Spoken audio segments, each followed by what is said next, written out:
Hey, everybody. Welcome to Joel Live, Joel.live. You'd think Dot would be my middle name. In fact, I've heard that joke so many times in my life. Is your middle name Dot, Joel Comm? No, it's not. And Comm is my real name, which is why it would have been an incredibly cruel joke to have named our daughter Dorothy, because then she would have gone through life known as .com. And that would have been absolutely horrible and atrocious and mean and probably child abuse. So we're going to get started right away today. We're going to have a really free-flowing conversation with somebody who's a natural free flower. In fact, he makes the flow look so easy. And we're not just talking about his ability to rap, because he's got that skill, but also his cultural awareness, his ability to engage with the general public and his fans in a way that just makes it feel effortless. He's got a lot cooler head than mine, and I try to keep a super cool head in a very charged culture. And we're going to find out how he does it, and got a lot of other questions for him as well. And so bring in my man Zuby with us right now. Hey, Zuby, how you doing? I'm very well, thanks, Joel. How you doing? Man, you got a big-ass microphone there. Is that a Yeti? Yeah, that is a Yeti right there. Are you pretty happy with it? Yeah, that's solid. Is the sound coming through well? No, you sound great. Okay, good. I hear different things. Some people really like the Yeti. I've got a Heil here that I've been super happy with, and but that's probably the biggest Yeti. Either that, or it's super close to the camera, so it just looks like it's a. Yeah. It's the normal size. I think it's just its location. You're kind of a Renaissance man, you know, Something like that. I mean, but you probably didn't think of yourself in that way. You're just doing what Zuby do, right? Yeah, man. Everything started out with just the music. I mean, I released my first album in 2006. I used to simply be a rapper, not a rapper slash this slash that. I just started out as a rapper. I started rapping when I was actually studying computer science at Oxford University. And I released my first album when I was in my second year of university. Started doing my music full time in 2011. And yeah, since then it's grown and expanded. I started my podcast last year, Real Talk with Zuby. Also released my first book last year, Strong Advice, Zuby's Guide to Fitness for Everybody. Started doing appearing on a lot of other people's podcasts and shows, getting more TV appearances, all sorts of stuff. So it's all just kind of grown and expanded, but it all started out with just the music. Yeah. How old are you now? I'm 33. So, man, it's like, boom, rocket ship, and all this stuff is taken off. I mean, you've been on Rogan, you've been on Adam Carolla, you've been on Glenn Beck, you've been hanging out with Dave Rubin, Ben Shapiro, Candace Owens, a lot of these people that I would consider, heroes of media of the modern age, a lot of truth tellers. And you are a teller of truth. I see it in all of your tweets. It's like you are. I guess I would also call you a journalist of sorts, because you kind of report on culture and current events from what seems to be a very objective viewpoint. Look, I try to be. I mean, everyone has their biases. I would not call myself a journalist, so I wouldn't want to be held to the same standards as journalists, even though I don't think they're being held to very high standards right now. It doesn't seem that way. But I'm someone who always tries to be. Well, I don't try to be authentic. I just am authentic. Right? It doesn't take effort. I think that what most people are doing actually is expending effort in not being authentic and hiding certain parts of themselves away from the world and not sharing their true thoughts and true feelings, true personality, the things that they're really into, the things that they really believe. And I used to be the same. I mean, for the first 10 years of my music career, especially when it came to social media. I mean, I've been on Twitter since 2009. I've been on Facebook since 2004. Prior to that, I was on things like MySpace. So for the first 10 years of my career, really, if not longer, I wanted to only use those platforms for my music. I only wanted people to know Zuby as a rapper, as a musician. I didn't share any of my views, whether that's political, religious, social, cultural, anything like that. My views haven't shifted massively over time, but I used to just keep that privately. Anyone who knows me in person, I'd have those conversations with, anything like that. But I was like, let me not put that on Twitter. Let me not put that on Facebook, Instagram, whatever, because that's not what I want. That's a distraction from the main thing that I do. And then in 2018, I just sort of shifted that a little. I just started revealing a little bit more and more of myself. And lo and behold, it turned out that a lot of people really liked that and were really attracted to it and thought that my voice was and is needed. And so it's kind of grown and evolved from there. Of course, I had that huge catalyst at the beginning of last year where I had that viral deadlift video, which went super crazy and got, I think that thing's had, just on Twitter, that tweet itself has done over 8 million impressions now, which is absolutely bonkers. You know, for people who don't know what you're talking about there, I'm actually going to do a screen share and go ahead. put that video up here. But why don't you set the stage before I show it? Yeah, sure. So on the 26th of February, I think, 2019, I posted a 9-second video on my Twitter of me deadlifting about 230 kilos, which is 500 and something pounds. It was more than the British women's deadlift record in my class. And so I wrote something like, I keep hearing about how biological men don't have any physical advantage over women in 2019. So watch me destroy the British women's deadlift record without trying. P.S. I identified as a woman while lifting the weight. Don't be a bigot. And it went bananas. I mean, you can see the stats there. You can't see all of them, but you can see that has 19,700 retweets, 77,000 likes, 2.5 million views. It just went bananas. It went totally crazy. Added one more to that right there. Yeah.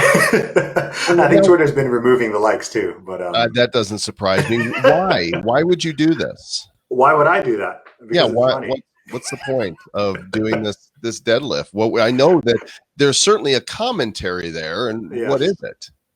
The commentary is that biological men should not be competing against women in top tier sports because it doesn't make any sense. And we've known this for thousands of years, but people suddenly lost their minds a couple of years ago, apparently, and decided it might be a good idea. So I wanted to, rather than tell, I thought, let me just play by the same rules. And I'm now the British women's deadlift and bench press record holder. But you're not a woman, you're a man. How dare you? How very dare you? How dare you? I mean, you identify as a man right now, right? I do right now, but like on Thursdays, if I'm in the gym, sometimes that changes. You say people lost their mind. Go ahead and elaborate on that. What do you mean? You know what I mean, Joel. Around 20, I don't know when this happened. I mean, sometime in the last decade, a lot of people in the modern Western world seem to have just lost their minds. There's a whole lot of ideas and ideologies and nonsense and over political correctness, which is stopping people from thinking normally and behaving normally. And a great example is what I showed in that deadlift, which is, this idea that anybody can be anything at any time and everyone is supposed to completely indulge that and believe that. And if you don't, then you're some sort of horrible, evil person or bigot, and you must be opposed. So rather than sort of fighting any fire with fire, I figured, you know what, if these are the rules, let me just play by the rules. And sometimes if you play by people's own rules, it's quite easy to checkmate them, because if they have a problem with it, then they're sort of violating their own rules. If someone saw that and said, hey, he's not really a woman, then firstly, I've been misgendered. And, I can also then call them transphobic, right? Because they're denying me my lived experience. They've been preaching to us for years that I have to accept that anyone is whatever they say they are. So I've told you that I'm a woman. So if you don't now refer to me as a woman and use the correct pronouns and accept my world record, my British record breaking deadlift, then that would be bigotry on your part if you're someone who subscribes to that ideology. So it was done in a humorous way, but I think most people got the point. So it was fun. Along those lines, just a few weeks ago, you got temporarily banned from Twitter because of a tweet where you said, okay, dude. How dare I? I know, hate speech. What happened? So let me go back on the story. So I'd written a tweet which was going viral, and this is prior to COVID. This is when people were still on this nonsense, right? You've noticed that a lot of this nonsense has sort of faded since we've now got this real problem. Since we have something serious to... Yeah. Dude, for years I've been saying that we need a war, and that was always like a half joke. Like I don't like war. I don't want bad things to happen. But the truth is we've sort of been sleepwalking for the past several decades. And yeah, that has weird impacts on society, apparently. So, okay, so in terms of the okay dude suspension, so I had written a list of 4 or 5 things that recommendations for single women to make themselves more attractive to men. And one of these things, and anyway, someone responded to this. There were a lot of responses to this, thousands. And someone responded saying something like, "This is terrible advice. I bet I sleep with more women than you do, and you don't know what you're talking about," or something like that. And I just quote tweeted it, and I just said, "Okay, dude." And that was it. That was literally it. 5 days later, or about a week later, I get an email from Twitter saying that I've been blocked out of my account for violating their hateful conduct policy.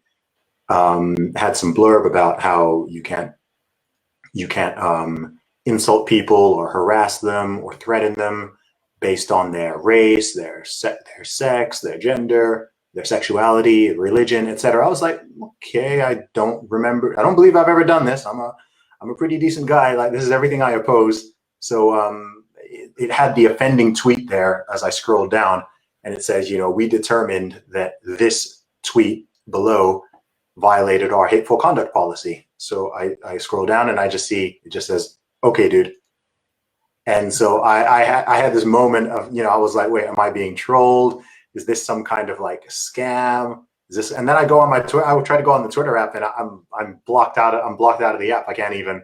I just go and I just get the screen saying that I violated their policy, and until I either appeal or delete the offending tweet, then I can't get back on my account. Keep in mind, I have over 200,000 followers, so right. my Twitter account is pretty handy to me. Yeah. And of course, saying "okay, dude" is not hateful conduct, just to be clear. And so I actually appealed it because I was like, okay, I haven't done anything wrong. So maybe something in their algorithm, maybe some bot or whatever. Maybe a lot of people flagged something and a bot just thought, okay, we'll just do this for now. So I submitted an appeal. And then the next day I woke up and I had another email from Twitter saying, we've manually reviewed your appeal, and our moderators have determined that this tweet does in fact violate our hateful conduct policies. If you would like to regain access to your account, then you need to delete this tweet and your account will be reinstated in 24 hours. So I was essentially held to ransom. I had to delete the highly offensive tweet saying, "Okay, dude." That all those evil 2 words. I mean, okay, wow. Definitely hate speech. Dude, evil. I mean, right. I mean, I don't even use profanity, but I mean, I had to pay penance for calling somebody dude. Well, in the Midwest where I grew up, we called girls dude. That's not even unique to the Midwest. That's a global thing. Yo, dude, everybody's a dude. Hey, do me a favor. You're running a little hot right now. Go ahead and pull your volume down just a little bit. Yeah, no problem. I want people to hear you without going, Zuby's. Yeah, I can probably sit back a little bit as well. Yeah, that's cool. That's good, man. So, okay. You could have said, "Okay, human being," but then you would have risked offending somebody who identifies as an alien. Yeah, I mean, they could have been a chicken, a cow, dog. I don't know. And to be clear, I had no idea who this person I'm responding to. It turns out this person is a biological male who apparently identifies as a woman.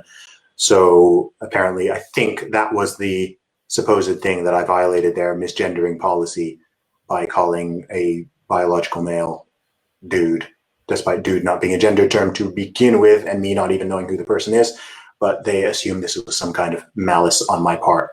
But hey, I sold over 200 t-shirts off the bat. I've got my new single coming out 8th of May, which is called "Okay, Dude," shooting a music video next week. So yeah. Can you give us a few lines of the song?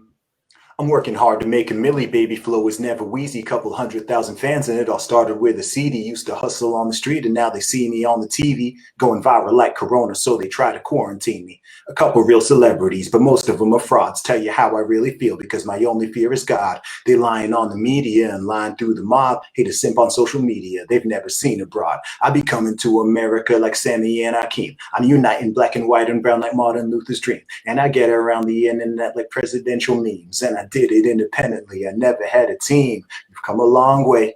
Please don't go commercial now. Careful with your words. Don't be controversial now. Winning nothing less. F a victimhood mentality, because I am not oppressed, and that's a check to your reality.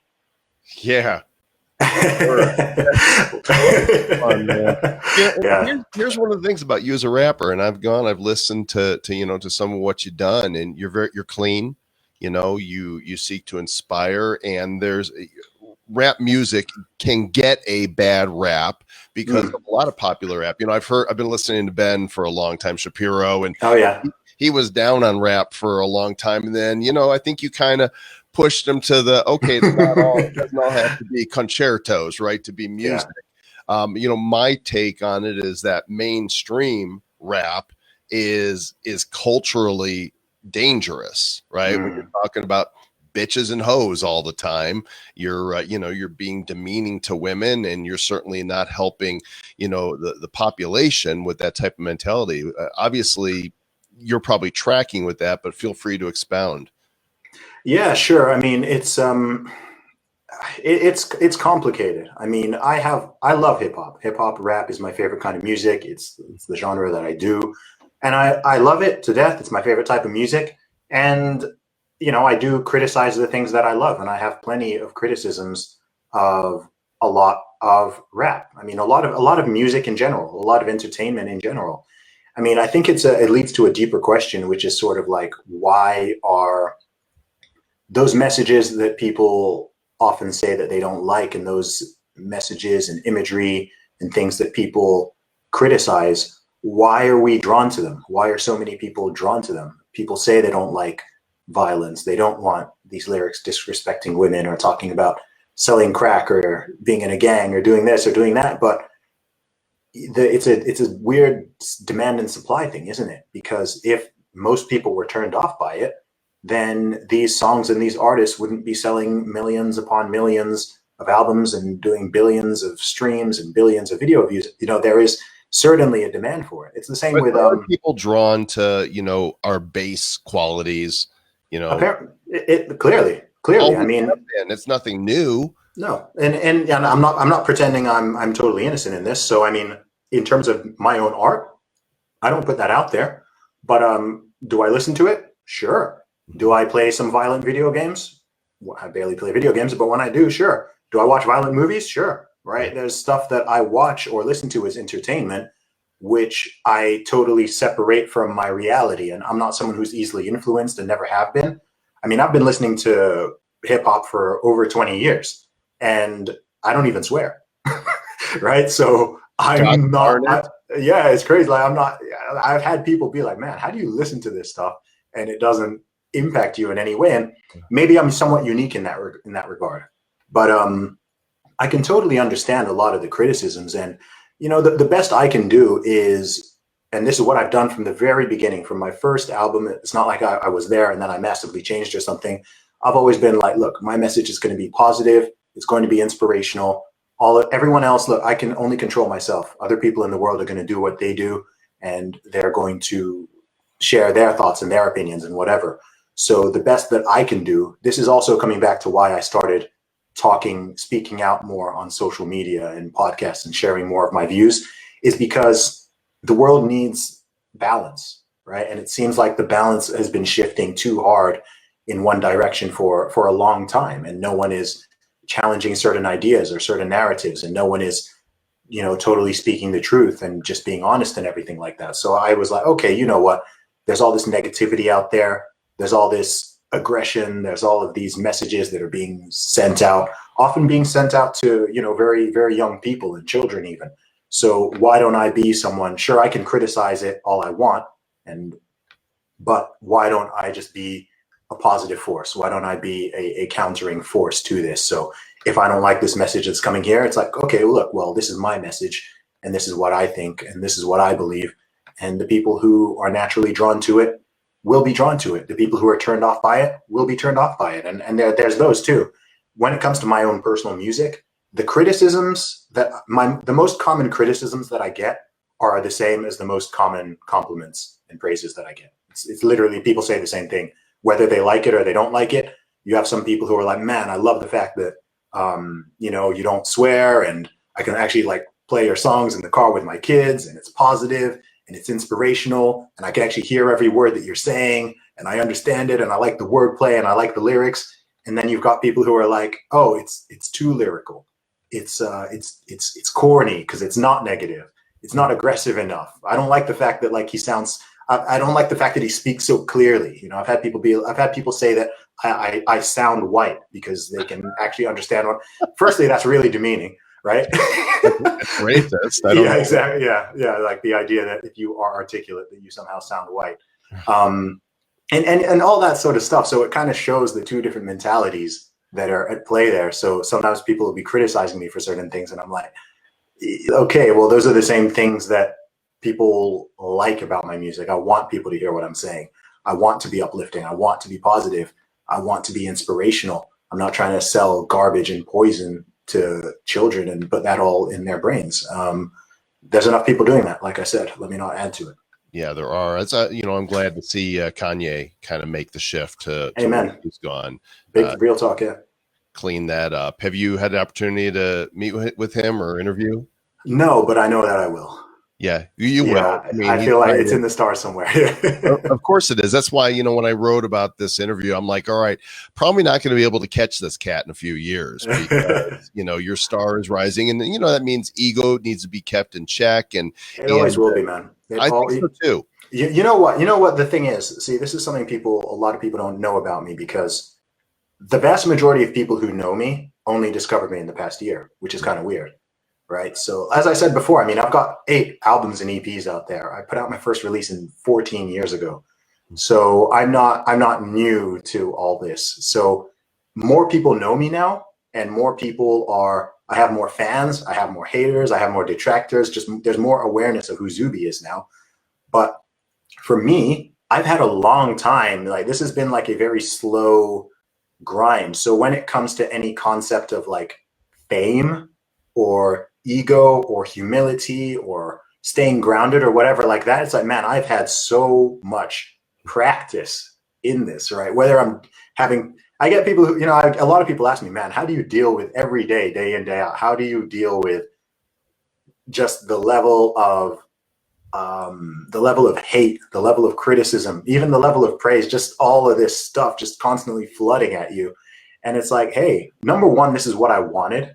I didn't get into the game to be hated, but I wanted people to know me. I want millions of people to hear my message. And I understand and accept that if you're opening yourself up to praise, then you're also opening yourself up to criticism. So I've been dealing with that to some degree since I was in my teens. And I accepted a long time ago, you know what? Not everyone's going to like you. You can make whatever you do, whatever art you create, it doesn't matter. You're always going to be criticized. You're going to be praised. You're going to be disliked. People are going to say whatever they want to say, and you can't really do anything about it. So for me, that's a big part of the impetus to just be like, you know what? I'm just going to do me. You kind of look at it like this. You figure no matter who the president of the United States is, whether it's Trump or Obama or Clinton, whoever, the president rarely gets more than 50% approval. So if the president can't get half of the people to side with them, who am I? I'm just forget about it. You can't. It's much easier to find your tribe and dismiss the haters. Yeah, and the thing with music as well, specifically, is that there is no musician, there is no band, there is no artist in the world. There's no artist that most people like. None. Especially if your name is Nickelback, right? Literally none. Like, think of the biggest, most famous, most successful artists in the world. Do more than 50% of people like them? No. Like, it doesn't Only matter. Michael Jackson, I think. That's probably just. Oh gosh, I don't even think so. I don't even think, especially after all the personal stuff. I legit. True.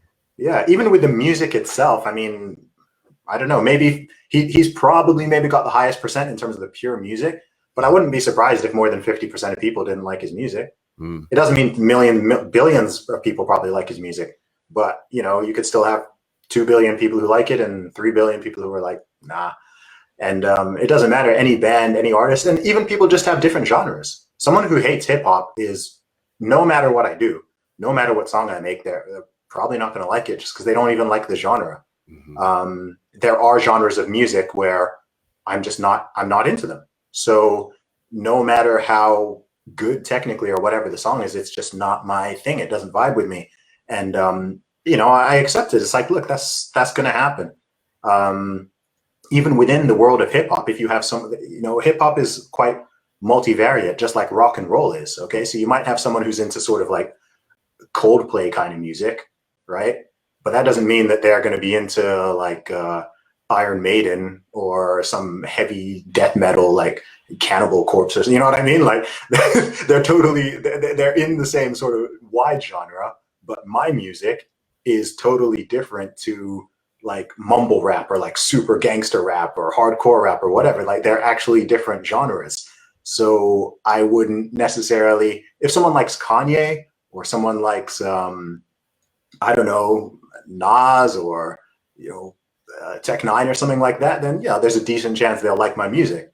But if they're into, I don't know, like Gucci Mane and Young Thug and I don't know, Lil Pump or whatever, then yeah, well, these are artists who are just like they're all rappers, but their style of rap is totally different from mine. The content is different. I was a DJ. So. Back in the 80s. So I remember, Sugar Hill Gang and playing that when that first came out. And I wonder, did you come up listening to DC Talk? No, I didn't. I've heard of them, but I'm not very familiar with their music. They were on top of the Christian rap, multiple Grammys and Dove Awards, and go back 20 years ago. Okay. We're doing, 15, 20 years ago, still holds today. Two white guys and one black guy. In fact, they did a track at the end of one of their albums where they sing, "We're just two honks and a Negro serving the Lord." Oh man, you got to be able to laugh at yourself, man. That's another thing. I mean, this whole thing, I feel like we're living in this era where there's almost some unseen hand that's trying to get people to be racist. And the irony is that we are mostly, except for this one visual cue that you can see, we're the same. Of course, man. And look, that's how I was raised, Joel, from the very beginning. I mean, I grew up in Saudi Arabia. Literally, from the very beginning, I have been surrounded by people who look different. I've been surrounded by people of different religions, different cultures, different everything. Like you can look at a picture of my preschool class, and it's, just like a little UN or whatever. So from the beginning, I've had friends who are everything, like whatever. And I'm still the same. It's not even in me. That's why I feel some dismay.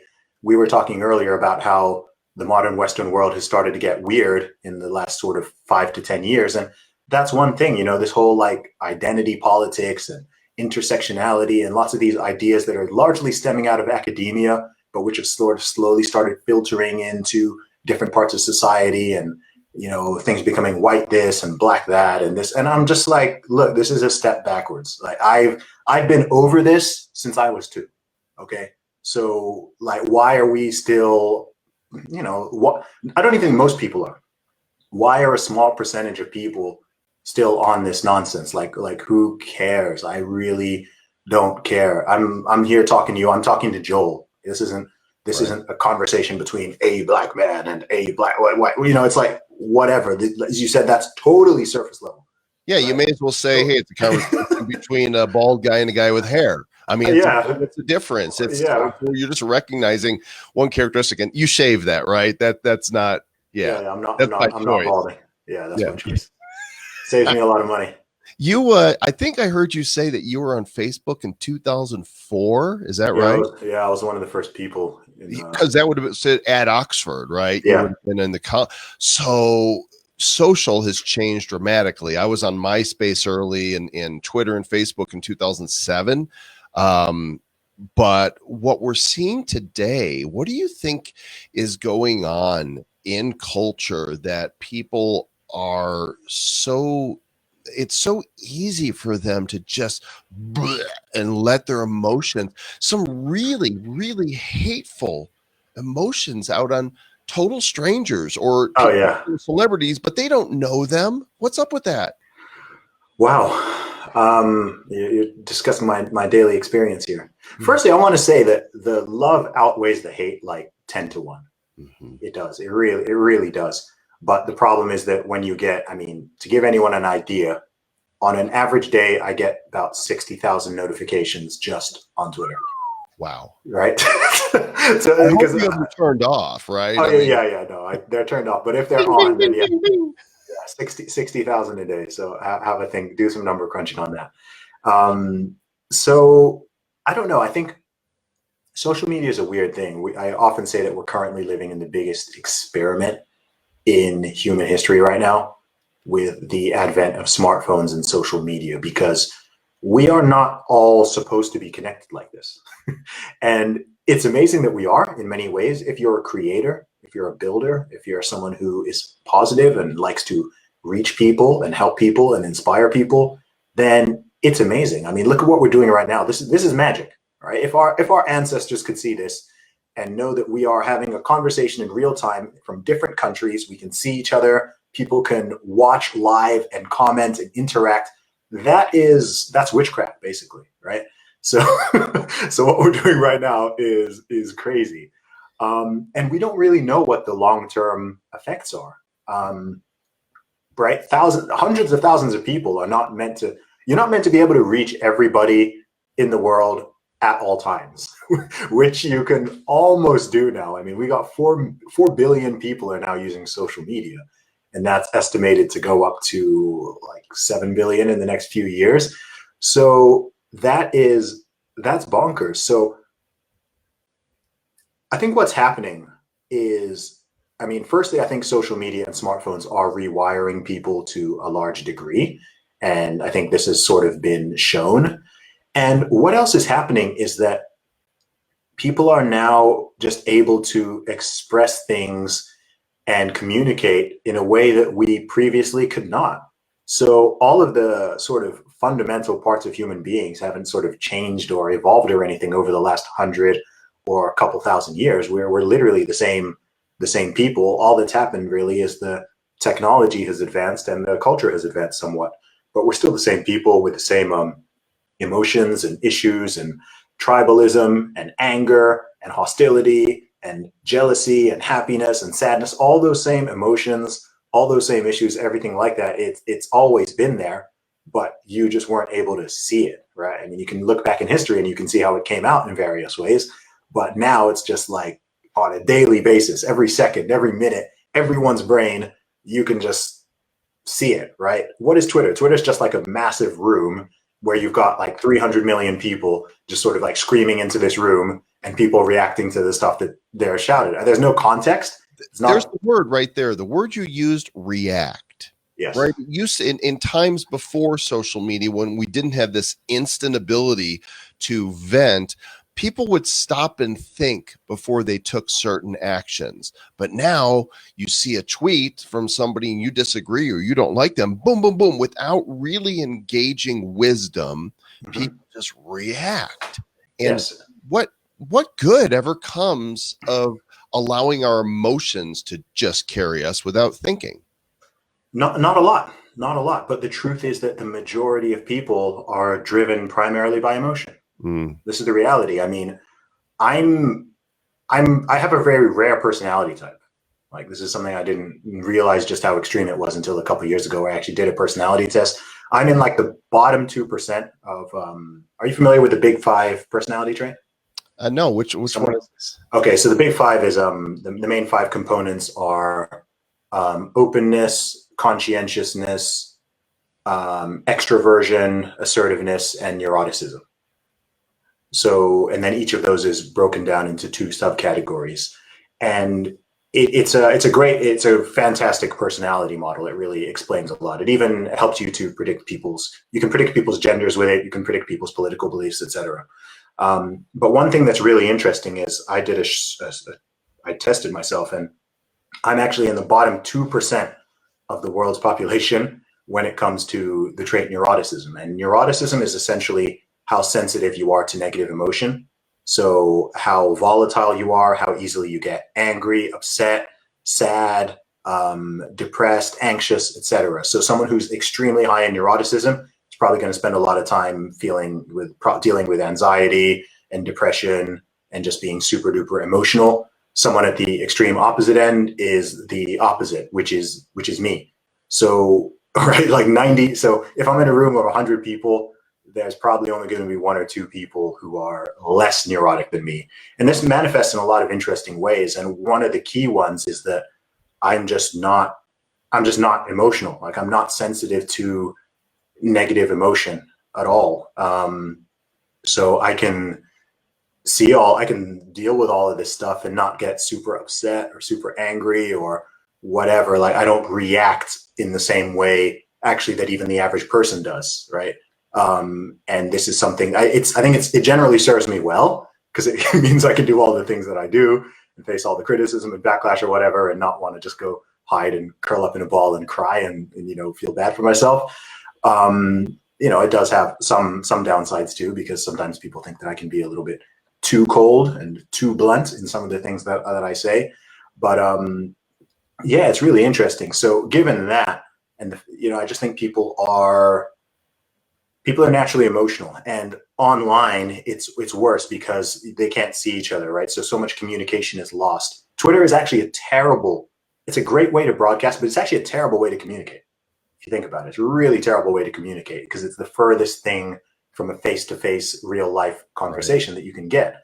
What we're doing here is probably the second best way of communicating. Mm-hmm. Okay. Yeah, I like to think that live video is the most social form of social media that exists, apart from us being in the same room and me being able to give you an elbow bump.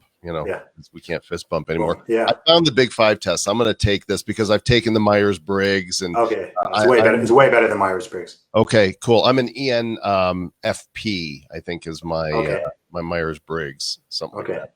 Yeah. And anyway, super interesting to me that this reveals how you're able to stay so cool on Twitter, right? Because you don't get triggered, right? That's what a lot of people, that's what that word means, right? You push somebody's button, you pull their trigger, and they got to blow up and tell you what they think.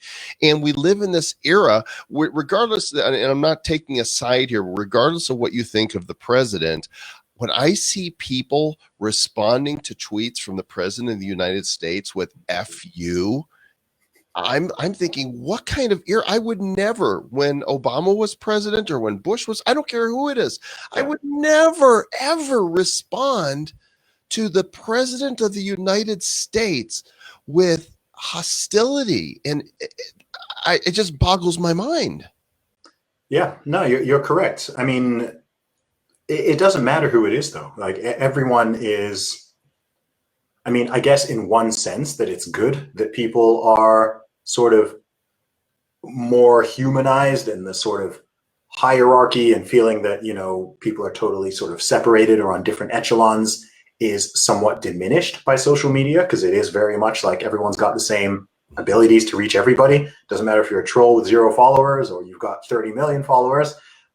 They can both communicate with each other, and unless one of them is blocked or whatever, it'll come through and someone can look at it and see it on their phone. But yeah, like I said, I think a lot of the problem is just that it's really just a bad way to communicate. So much communication is nonverbal, as we know. And if you're looking at someone in the eye and you can see their facial responses, you can hear the tone of their voice, you can see whether they're smiling or if they're angry or if they're getting upset, or if you could, whatever, you can read a person. You know what I mean, right? If I make a joke that I say to you here, it's very clear to you if I'm making a joke, because I'll say it, I'll have a smile on my face, we'll be chuckling, whatever. Even if it's not, say, even if it was a bad joke, it was something that was a bit offensive, we can communicate in real time and read each other. And even if I say something that is, I sort of said, you could be like, what do you mean by that? Or you can give feedback in real time. So there's far less misunderstanding, and there's much more empathy. And the further you go, the further you go from a real life face-to-face conversation, the more you abstract away from that, and the more you're losing in the communication. So like we already said, sitting in a room together, that's number one. What we're doing right now, number two. Next best would be doing this, but without the video, just the audio. That way, at least we can't see each other anymore, but you've still got the tone of voice. You've still got the real-time communication. Worse than that, you come down to maybe like long-form writing, And then worse than that, short form writing, let alone short form writing where people are incentivized, in fact, because they know there's some sort of audience, people are incentivized to give their hot takes or to give their, like their mic drop moment, or to dunk on that person, or to make that person feel, it becomes this weird game where rather than trying to communicate and empathize with another human being, you're trying to sort of tear down an avatar, right? So when people see me on Twitter, they just see that little purple icon with my face in it, and they're not thinking like, oh, that's a real human being there.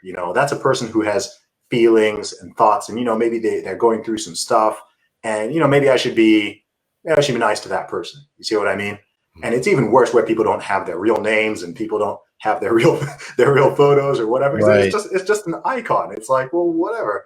It's easy to forget that there's someone behind that, and there's someone who is reading what you're saying. Like when you're saying, whatever horrible thing you're saying to that person, people aren't thinking, someone's like looking at their phone, and there is a real human being who is reading that. So I think that's why people do it. But like I said before, in terms of my own behavior, my own communication, I am not perfect at all, but I do my best. And I do think, considering the size of my following, that I do a good job to be fair to people and to be kind to people, and not to unnecessarily, aggress upon or target people or insult people. Or, I've got the platform to do that, right? If I wanted to like rip people apart, then I know who you are. Yeah, I could do it. And I could send my followers after them. But it's You like, remember in the 80s, the Frankie Say campaigns, Frankie Say Relax, right? From Frankie Goes to Hollywood. And that's vaguely. I could see a campaign around you called Zuby Do, right? Around character qualities, and traits. It's like kind of like as a role model, because you are, whether you like it or not.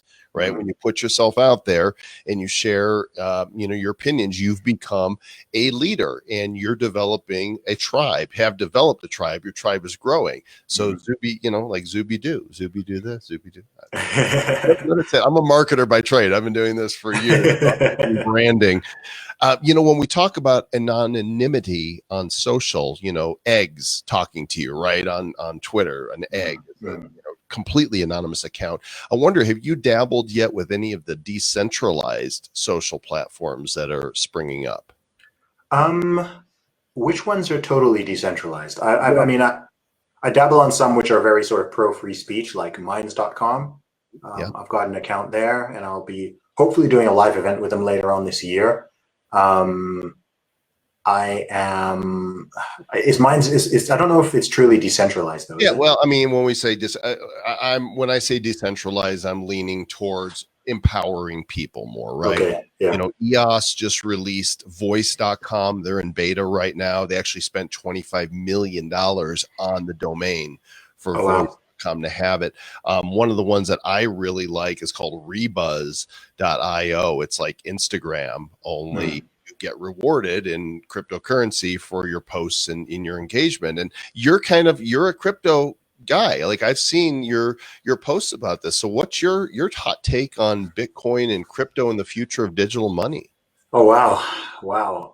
Yeah, I'm a crypto fan. I have been in it since 2017. I heard about it considerably earlier than that, and like a lot of people, was kicking myself I didn't do my research and get involved. I think that's a common story. But yeah, I'm very drawn to. I'm pretty libertarian minded. In these lockdown periods, I'm certainly realizing I'm maybe even far more libertarian than I realized, because a lot of people see all of culture is moving that way, right? There's this general shift of, I think everybody's thinking of where they were on the spectrum is collectively shifting. I don't know. I feel like people are shifting towards authoritarianism here, to be honest with you. I hope not. But I think it's clearly showing that divide, which is what I'm noticing. So yeah, in terms of having a deflationary, decentralized currency, that in itself, that is censorship resistant and travels across borders quickly, that in itself is a huge sell to me. It didn't take a long time. Once I understood Bitcoin and I understood the fundamentals and I understood the fact that yes, it is limited, because just getting your head around that idea, right? Something that's digital being limited. 21 million ever. Yeah, that took a while. But once I understood the concept, I mean, I was sold on the proposition quite easily and quite quickly. And so in terms of crypto, I mean, that's like the main one I'm interested in. There's other projects that I have an interest and some stake in, but to me, Bitcoin is sort of is the big one. That's the one I'm sort of really looking at long term. And again, I think what's interesting with Bitcoin is I think it depends a lot on how you view the world, because a lot of the things that people say as criticisms of Bitcoin are actually the things that make it attractive to someone like myself, right? Some people will say, "Oh, it's not backed by any government." I'm like, "That's the point," you know. I'm like, "That's literally the point," you know. Or someone will say, "Oh, it's limited, so that's not good because you need to be able to increase the amount." I'm like, "No, that's also a selling point, right? That's a problem with the currencies that we currently have and things like that." And look, I'm no monetary expert, I'm no economic expert, but I understand the basics of most things that are important. I understand the basics of money, of economics, of things like that, of just knowing how the system works. And I mean, we're seeing this right now, right, where people are just printing trillions and trillions, printing trillions of dollars, and we'll see long term what the effect on that is in terms of inflation and other things. But the whole concept, the whole idea that that's even possible. I mean, I know people want it to be done because people want their short-term money, but people should be concerned by the idea that the government can just, or the Fed, if we're being specific, can just print trillions of dollars just like that. Yes, I know there's not be any consequences. Yeah. People should be. In my drawer behind me, I've got a Zimbabwean $1 trillion bill. It's a real thing, right? They I know. Yeah. Inflation printed so much money that they actually got to the place where they're printing $1 trillion bills, and that's worth like a loaf of bread. Not even. And you know what? And that $1 trillion bill, I believe that's after they'd already knocked off like 10 zeros or something. So it got ridiculous. And then I remember this happened when I was in school. And what they did is they just rebased the currency, right? They just said, okay, we're going to just make 10 billion is now 100 or whatever. So they actually knocked it off. And then the hyperinflation just kept going. So that $1 trillion note you have is actually might be like 1 billion trillion in the sort of former thing. So it's $1 trillion after they've already revalued it. So that's obviously an extreme example, but we've seen other examples in history. You can just even look at normal inflation, right? Just look at how the spending power of money changes and see how it changes against wages, house prices, things like that. And I think the sell of Bitcoin is clear. And people say that nobody uses Bitcoin. I've received multiple payments in Bitcoin. I've had people pay me for services, pay me for goods in Bitcoin, and it's cheaper than PayPal or using any other service. It's very easy. And yes, I think its stuff is still in its early stages. But I'm at an interesting age because I have seen the adoption curve of a lot of different things now, right? I remember when the internet wasn't really a thing. I remember when email started getting a hold, let alone coming forward and seeing the adoption curve of all the different social media, of smartphones, etc. People forget, like, the iPhone was only invented in what, 2006?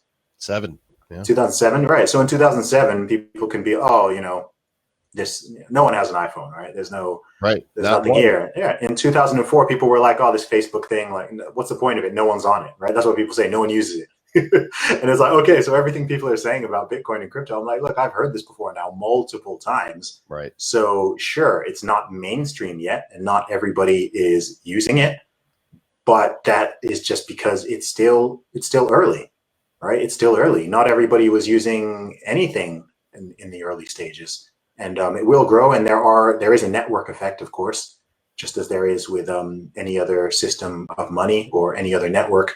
So I am a long-term believer. I'm not a let me make a quick buck kind of guy. I'm like, okay, this is something that I believe that when I have children, I think they'll be using crypto day to day, just like I use social media and the internet day to day. I just think They might not even be aware that they're using something called cryptocurrency. It'll just be like normal.